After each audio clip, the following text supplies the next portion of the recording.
അങ്ങനെ കഠിനമായ ചൂടിനൊരാശ്വാസമായി മഴയും എത്തി. മഴ ഓരോ ഇലകളെയും തഴുകി ഇങ്ങനെ പെയ്തുകൊണ്ടിരിക്കുന്നത് കാണാൻ നല്ല രസമാണ്. അങ്ങനെ ഇരിക്കുമ്പോഴാണ് ഞങ്ങളുടെ കുട്ടീസിനൊരാഗ്രഹം, ഒന്ന് മീൻ പിടിക്കാൻ പോയാലെന്താ.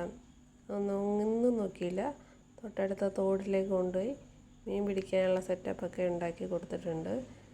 രണ്ടുപേരും ഭയങ്കര എക്സൈറ്റ്മെൻറ്റിലാണ്. കണ്ടോ, ഇരുന്ന് വരെയാണ് മീൻ പിടിക്കുന്നത്. പുള്ളിയുടെ വിചാരം മീനിങ് ഇവിടോട്ട് നീങ്ങി വരും, ഇടുമ്പോൾ തന്നെ വന്ന് മീൻ പിടിച്ച് കൊണ്ടുപോകുമെന്നാണ് പുള്ളിയുടെ ഒരു വിചാരം. വലിയ വരാലിനൊക്കെ കിട്ടുമെന്നുള്ള പ്രതീക്ഷയിലാണ് പുള്ളി ഇരിക്കുന്നത്. പക്ഷെ അതൊന്നും കിട്ടിയില്ല.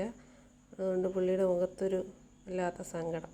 അങ്ങനെ മീനൊക്കെ പിടിച്ച് ഞങ്ങൾ തിരിച്ചു വന്നപ്പോഴാണ് ഞങ്ങളുടെ കുട്ടൂസ് വിശന്നിരിക്കുന്നത്. അങ്ങനെ ഞങ്ങൾ കുട്ടൂസിന് കുറച്ച് ആഹാരമൊക്കെ കൊടുത്തു.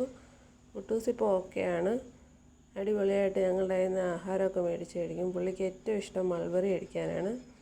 നമ്മുടെ കയ്യിലൊക്കെ വന്നിരുന്ന ആഹാരം മേടിച്ച് കഴിക്കാനായിട്ട് പുള്ളിക്ക് ഭയങ്കര ഇഷ്ടമാണ്. ഇപ്പോൾ നമ്മൾ കൈ വെച്ച് കൊടുത്താൽ മതി, അപ്പം തന്നെ വന്ന് കയ്യിലിരുന്ന് കഴിച്ചോളും.